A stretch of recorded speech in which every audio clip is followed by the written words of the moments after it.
Assalomu alaykum hammaga. Bugun sizlar bilan o'sha mashhur bo'lgan zararsiz hedjing strategiyasini to'liq obzorini ko'rib chiqamiz. Ya'ni hamma savollaringizga maksimal javob berishga harakat qilaman aynan shu videoda. Xo'p, ko'radigan bo'lsak, bizada уже strategiya bo'yicha robot tayyor bo'ldi. Xudo xolasa, buning uchun esa biza o'sha O'zbekistondagi treyderlarimizni xalqaro treyderlarni ham aynan shu strategiya bo'yicha qilgan ishlarini ko'rib chiqdik. Feruzbek Aliyev tushuntirib o'tganlar bu videoni, Ahmed Karimov degan treyderimiz tushuntirib o'tgan. Xullas, hammasini ko'rib, to'liq o'rganib chiqdik va shu asosida strategiya bizada tayyor bo'ldi. Xo'p, mana bizada strategiyamiz tayyor. Bu tilla valyutasida ishlaydi, asosan tillada ishlaydi deb aytilgan strategiyani. Xo'p, bu backtestimiz hisoblanadi. Hozir biz sizlar bilan birgalikda robotni backtest qilib ko'rib chiqamiz. Undan oldin kelinglar parametr qismini qisqacha tushuntirib beraman sizlarga nimalar. Ichini o'zbekcha qildik. To'g'risi, endi ochiqcha halol gapni aytish kerak. Bu strategiyani o'zini boshida biz birga bir qilib yasadik. Ya'ni o'sha aytilgan gapga ishongan holatda strategiya zararsiz strategiya deb aytilindi va biz shu narsani birga bir qilib yasadik, lekin ming afsuski umuman unaqa strategiya emas bu. Ya'ni uning uchun haqiqatan ham juda katta balans talab qilinyapti. Chunki bozor uzoq rangeda, ya'ni flat holatda davom etadigan bo'lsa, account slip bo'lib ketadi.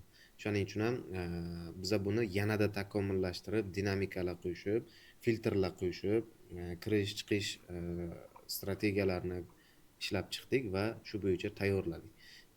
Atak ularni o'zi aytgan strategiyasi, o'sha bepulga chiqarib tushuntirib bergan strategiyalarini robot qilganimizda u shunchaki musor chiqib qoldi, bo'ldi, ishlamadi. Ya'ni juda tez selif bo'ladi, katta balans talab qiladi. Endi ko'pchilik Feruzbek Aliyevni o'sha robot, shu strategiyani robotini o'zlari berganlar deb aytishadi. Uni ham ko'rib chiqdik. Ishodniy kodlarini bilan tashlagan ekanlar kanallariga, uni ko'rib chiqdik. Endi u kod ruslar tomonidan, ya'ni rus dasturchilar tomonidan yozilgan. Ko'rib chiqyapmiz. Juda ko'p kodda xatolar bor, sintaksik va funksionalniy xatolari juda ko'p. Shuning uchun ham u bo'lmadi to'g'risi. U birga bir qilib strategiya bilan yasalangan strategiyani o'zida unaqa zararsiz deyilgan narsani o'zi yo'q to'g'risi. Umuman, xo'p, qaytamiz. Biza nimalar qildik bu robot ichiga? Bunga distansiya hedjing qildik smart hedjing logikalarini qo'shib chiqdik. Avtomat yoki yarim avtomat rejim, ikki xil rejim qildik. Bu narsani nima uchun ikki xil rejim qilganimizni ham video davomida aytib o'taman. Birinchi trade yo'nalishi qanaqa bo'lishi kerak? Signal orqalimi yoki shunchaki buy sellmi? Qaysi? Biz signal orqalini tanlaymiz. Xo'p, ketdik. Bu yerda 4 soatlik time frame signalni tekshirish uchun bu yopil filtrlari, bu distansiyasi hisoblanadi. Xullas, mana o'qib chiqsalaringiz o'zbekcha yozilgan, hammasi tushunarli. Bu smart distansiya uchun mana bunda mana distansiyani smart hedge tanlagan paytingiz mana bu yoqdan distansiyalarni to'g'rilab olsangiz bo'ladi. Xo'p, martingale, 3 xil martingale metodi qo'shilindi. Geometrik, net depozitni qoplovchi martingale va arifmetik martingale. Biz hozir geometrikdan foydalanamiz. Martingale-ni 1.7 qildik. Bu money management qismi, bu hozircha o'chgan turadi. Agar yo'qoladigan bo'lsa juda agressiv bo'lib ketadi. Shuning uchun o'chirilgan. Bu yerda bo'lsa take profit 2 xil modda qilindi. Masofaviy take profit bo'yicha, ya'ni standart hamma bilgan take profit. Bunisi bo'lsa dollar bo'yicha, masalan 2 dollarga yopsin yo 10 dollarga yopsin. Shunaqa. Biz dollar tanlaymiz, 17 dollarga chiqsa mana yopsin degan logika berilgan bunda. Xo'p, bu vaqt filtrlari, buni ham o'chirilgan holda turibdi hozir. Keyingisi xavfsizlik. Bu ekstren holat uchun yoqib ishlatsalar ham bo'ladi, lekin biz yoqmasdan ishlatamiz. Ya'ni qancha prosatkaga tushadigan bo'lsa zararga yopsin. Masalan, 40% account prosatkaga tushsa yopadi. Qachonki mana buni true qilib qo'ysangiz, atak ungacha false turadi, ishlamaydi. Xo'p, ana endi bu yoq umumiy ma'lumot qismi. Bu signal qismlari, qaysi time framedan qanaqa analiz qilib signal bersin degan qismi. Parametr xullas o'ylayman tushunarli bo'ldi. Ana endi biz set faylini tashlaymiz. Bu uchun set fayl qilindi optimizatsiya orqali. Shuni tashlaymiz. Tak. O'rta risk, zararsiz risk, kam risk, xullas hammasi. Ko'rib chiqamiz. Boshdan mana bu set faylini tashlab oldik. Tashalishini ham ko'rdingizlar. Shikani o'ng tomondan bosib, загрузка qilib o'sha tashlab olsalaringiz bo'ladi. Avval set faylini saqlantirib qo'yib olasizlar. Рабочий stolgami, загрузкагami farqi yo'q. Xo'p, ketdik. Ana endi set faylini tashladik. Sizlar bilan ko'rib chiqamiz. Startni bosdik. 2026-yildan to shu kungacha start berdik. Hozir birgalikda ko'ramiz. Sekinlashtirib olamiz. Setgani olib tashlaymiz. Xo'p. Hozircha сделка ochilmagan. Kutyapmiz. Bu analiz bilan ishlaydi. Bozorni analiz qilib, o'sha ob'yom bor vaqtlarda, bozorda aktivnost bo'lgan vaqtda va bozorni razvorot vaqtlarida kirishga harakat qiladi сделкаga. Tak, kutib turibmiz. Sanaga e'tibor beringlar. 2-yanvar. Hali signal yo'q. Endi anchagina filtrni qildik bu narsani. Chunki agar o'zini holiga qo'yib ishlatadigan bo'lsa, bunaqa flat holatlarga tushadigan bo'lsak, silib qo'yadi akkauntni. Juda xavfli bo'ladi bu narsa. Shuning uchun strategiya bilan ishlaydigan qildik buni. Tak, matematik jihatdan sistema juda ham zo'r qurilgan. Prosta buni o'sha to'g'ri vaqtda, to'g'ri joyda ishlata olish kerak. Сделка. Mana сделкamiz ham ochilindi, ko'rsalaringiz bo'ladi. Oddiy hedgingda nima bo'lardi? Mana shunaqa joyda oddiy hedgingda mana bu yoqdan masalan sell сделкасы ochilindi, lekin bozor sellga ketmadi. To'g'rimi? Tepaga ketib qoldi. Shu joyda mana bu joyga kelgan vaqtda to есть buy ochilibdi bizada, to'g'ri. Buy ochilindi. Birinchi sell ochilindi, yuqoridan buy ochilindi. Bu nima degani? Biza mana shu joydan agar hozir pastga qarab ketadigan bo'lsak, mana bu joydan yana sell martingale qilib ochilinardi. Yana chiqsa yana buy. Ya'ni shu oralig'ida buy sell ketaveradi. Biza buni dinamika qildik. E'tibor beringlar, sell stop boshqa joyda qo'yildi. Mana bu joyda emas. Boshqa joyda. Agar sellni olib yuqoriga yana ketadigan bo'lsa, buy stopning joyi o'zgaradi, bu yoqda bo'lmaydi endi. Ya'ni dinamichni bo'ladi. Bu narsa ATR downni, ya'ni kunlik ob'yomdan kelib chiqib hisoblanadi. Buni hozir men bitta rasm orqali tushuntirishga harakat qilaman sizlarga. Mana xuddi mana shu narsani biz bu yerda amalga oshirganmiz. Ya'ni boshlang'ich 200 pointdan boshlandi. Xo'p, keyingisi 300 pointga oshiriladi, keyingisi 400 pointga oshiriladi, ya'ni oshib boraveradi. Va buni orqasidan biza katta range bo'lgan, kichkina rangeda qolib ketmaymiz uzoq, martingelimiz tez kattalashib ketmaydi. Shu maqsadda bu narsa qilingan. Xo'p, ana endi natijani dalish ko'ramiz.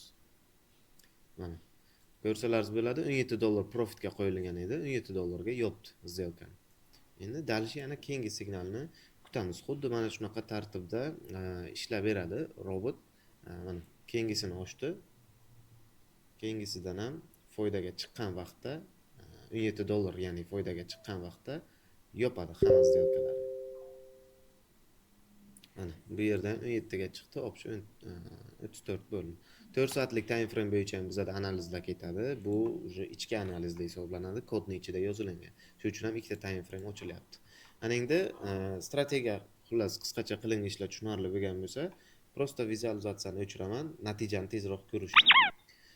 Ana endi natijani ko'ramiz. 2025 dan qo'yamiz. Keling, mana 1 yil 8 oylik muddat bo'ladi. O'rta risk bilan qo'yapmiz $1000 balansga. Vizualizatsiyani o'chiraman, shunchaki balansni o'sishini ko'rasizlar. Xo'p, ketdik. Startni bosamiz. Grafikda bizada balansimiz hozir ko'rinadi, сделка ochilgan vaqtda. Hozir robot ishga tushib olsin. Tak, mana robot ishga tushdi. E'tibor bering, sanasi mana 25-yil 0103 ishga tushdi, ketdi, ishlashni boshladi. Mana bu yashil chiziq bu prosatkani belgisi. Mana bu ko'k esa foydaniki. Bizda mana prosatkalar ham bor. Ko'rib turibsizlar, prosatkalari. Mana balansimiz mana bu joyda ko'rinadi mana. O'ng tarafda mana 1000 dan boshlangan, $877 gacha prosatkaga tushib chiqqan va mana 2025-yil 8-oy keldi, mana 9-oy keldi. Balansimiz $2200, ya'ni pashti 9 oyda, 8 oy 9 oyda balansimiz $1000 pulimiz $1000 ga ko'payyapti. Bu o'rta risk bilan hisoblaganda. Agressiv risk ham bor, uni to'g'risi bermoqchi emasman u setni, u nastroykani, chunki to'g'ri juda yaxshi foyda beradi, lekin slifi ham juda tez bo'ladi. Shuning uchun low risk, ya'ni kichik risk bilan o'rtancha riskni beramiz. O'shalar bilan bemalol foydalansalaringiz bo'ladi. Bu yerda e'tibor berishlaringizni so'ragan bo'lardim. Bu 1,5 yil hisobida ishlayapti. Ya'ni 1 yil 8 oy muddat sliv qilmasdan tizimli ravishda ishlayapti. Bu strategiyani kuchaytirganimizni hisobiga mana shunaqa chiqyapti. Strategiyani o'zi bo'lsa juda tez sliv qilaveradi. Ya'ni $1000 balansga ishlayapti. Bunga ham e'tibor beringlar. Kichkina balans. Xo'p, tugadi. 1 yil 8 oy muddatda $1000 balansimiz $4000 ga chiqdi mana. Ana endi общий statistikani ko'ramiz. Mana начальный depozitimiz $1000, чистая прибылimiz $2946, $3000 foyda bo'lgan. Prosatkamiz $752 prosatka bo'lgan. Ya'ni $1000lik balansimiz chidab bergan prosatkaga. Xo'p, mana bu yerda foyda zararlari oyma-oy ko'rib chiqsalaringiz bo'ladi. Yanvar oyi, fevral oyi, mart oyi qanaqa foyda zarar bo'lgan. Itog'da har oy foydaga chiqargan. Ko'ryapsizlarmi? Foydamiz har oy bor. Stabilni har oylik foydamiz bor. Ko'rsalaringiz bo'ladi. Общий hisobda 874 ta сделка ochgan, 437 ta trade bo'lgan. Win rate'iga keladigan bo'lsak, 61 ga 38, ya'ni 60 ga 40 win rate chiqyapti bunda. Endi bunaqa strategiyalarda o'zi win rate hisoblanmaydi, chunki bular o'sha hedgering sistema hisoblanadi, matematik algoritm. Shuning uchun ozgina win rate ishonchsizroq chiqadi. Atak mana statistikani ko'rsalaringiz bo'ladi. Bu sredniy risk bilan ishlaganda qilgan daromadi. Ana endi sizlar bilan biza o'sha aytib o'tganimdek polavtomat qismini ko'rib chiqamiz. O'zim mana tillani ochib olamanman. Xo'p, tilla ko'rinish uchun 1 minutlik time frame ga o'taman. Time frame'ni umuman ahamiyati yo'q. Shuni eslaringizga tutinglar. Time frame'ni umuman farqi yo'q. Qaysi time frame bo'lishini. Xo'p, mana bu joyda tayyor turibdi robotimiz. Xo'p. Mana robot tashalingan, ishlab turibdi. Bu hozir polavtomat rejimga o'tkazib ko'rsataman qanaqa bo'lishini. Mana bu avtomat rejimi, mana avtomat rejimi. Aningda biza настройкаga bosamiz, shapkachani ustiga mishkani chap tomonni 2 marta bossangiz ochadi настройка qismini. Mana bu yoqda avtomatmi yoki polavtomat rejimi qaysida ishlatmoqchisiz deb so'raydi. Hozir avtomat rejimda turibdi. Ustiga 2 marta mishkani chap tomonni bosasiz va yarim avtomat rejimi bosasiz. Okey, bo'ldi. Yarim avtomat rejimiga o'tdi.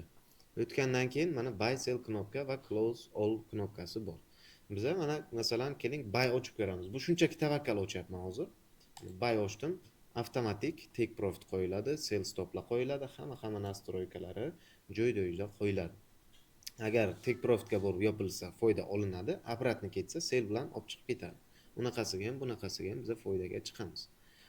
Xo'p, endi bu polavtomat nima uchun kerak bizga deydigan bo'lsalaringiz, mana signal kanalchilarimiz bor, to'g'rimi?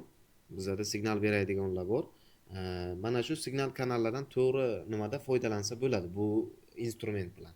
Masalan, sizda deylik, o'zi umuman любой signal kanallarni olib qaranglar, birortasi bozorni flat vaqtida signal bermaydi. Bu strategiyani muammosi nima edi? Flat vaqtida ishlatmaslik. Chunki flat, ya'ni range holati uzoq davom etadigan bo'lsa, bizda nima bo'ladi? Prosatka oshib ketadi, martingaleimiz katalashaveradi. Agarda bozorni aktiv vaqtida ishlasak esa robot zo'r ishlaydi. Demak, signal kanalchilarimiz nima qilyapti? Aktiv vaqtda doim signal beradi. Hech qachon flat vaqtda signal bermagan signal kanalchilar. Demak, signal kanalga signal kelgan vaqtda biza bemalol signal bo'yicha orderni ochamiz. Masalan, keling hozir yopdim mana сделкani. Sell signal keldi deylik. Mana shu zonada. Bitta qaysidir signal kanal sell berdi.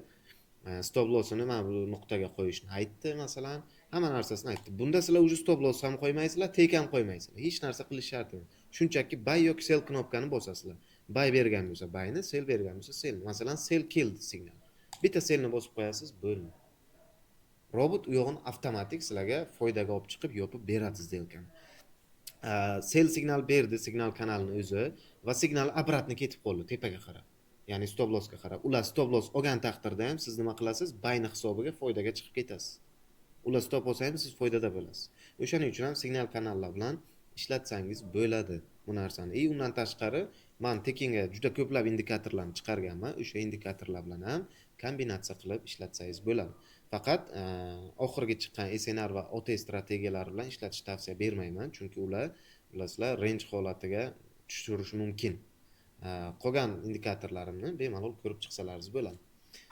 Bu polavtomat rejimi xullas mana shu uchun kerak bizaga. Ana endi sizlarga yana bir narsani hozir aytib o'taman. Set faylni tashlash hammaga tushunarli bo'ldi. Set fayl menimcha hammaga tushunarli. Загрузкani bosamiz. O'sha qayerga set faylni saqlanib qilgan bo'lsak, o'sha yerdan olamiz-da и загрузка qilib tashlaymiz. Men masalan robot stolda papka ochib qo'yganman, shu joyga turibdi. Bu yoqda har xil risklardagi robotlar, mana kichik risklikni ham sizlar bilan birga mana hozir ko'rib chiqamiz. Kichkina risklikni ko'ramiz. Bu juda kam сделка ochadi va buni ham mana 2025 yanvar oyidan 26 bugungi kungacha ko'rib chiqamiz $1000 balans bilan.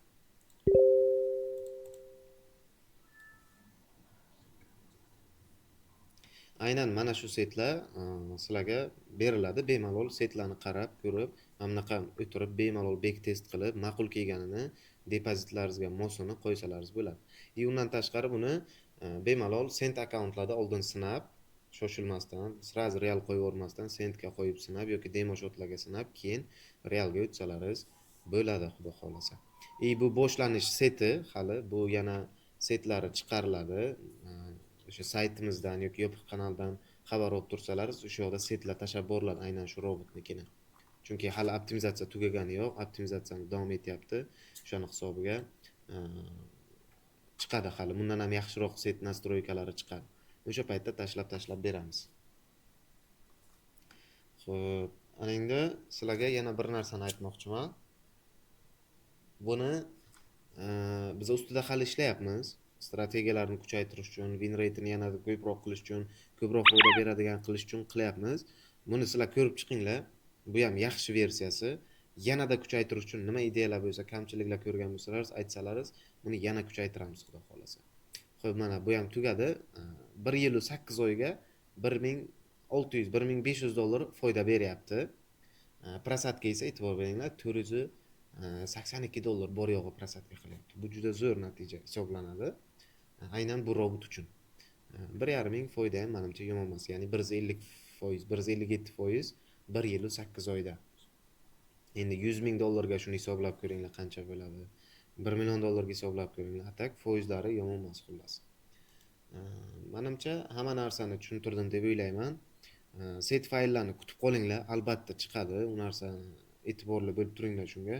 Bu chunki boshlang'ich versiyadagi set fayllar, bundan-da yaxshi set fayllar albatta chiqadi. O'shalar bilan ham bemalol ishlatib, sinab ko'rsalaringiz bo'ladi. O'zlaringiz ham bemalol mana parametri tushunarli qilib o'zbekcha qilingan, o'zlaringiz ham o'zgartirib ko'rib, nima qilib ishlatib ko'rsalaringiz bo'ladi. Agar tushunmagan joylaringiz bo'lsa, bemalol tortinmasdan adminimizga, telefon raqamlariga qo'ng'iroq qilib, ofisimizga bemalol kelsalaringiz bo'ladi. Qo'limizdan kelgancha hammaga yordam beramiz. Asosiysi tushunib, nima bo'lsa ham qilinglar ishlaringizni. Hammaga tushunarli bo'ldi deb o'ylayman. Hammaga rahmat, sog' bo'ling, salomat bo'ling.